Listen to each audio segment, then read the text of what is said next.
Ever looked at your car and noticed the tint peeling at the corners, bubbling at the bottom, or lifting like old stickers? Yeah, it's not just you.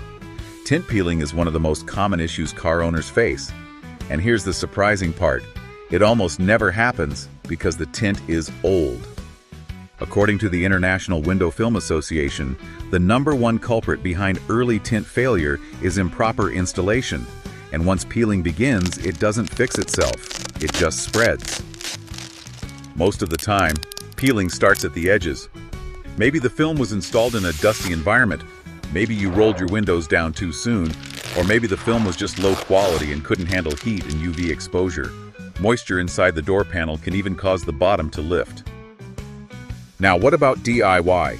You can fix tiny lifts, like a small corner, using heat and careful re-adhesion. But here's the truth no one likes hearing.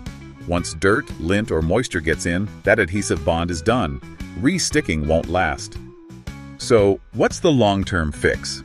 Replacement and prevention.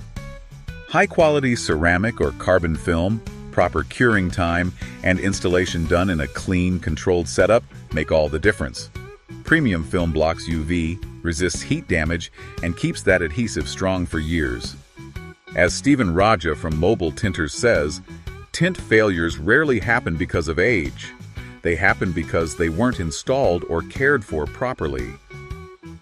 If your tint is already peeling, bubbling, turning purple, or lifting from multiple edges, don't wait for it to get worse. Get it professionally inspected or replaced so you can keep your car looking sharp and protected for the long haul.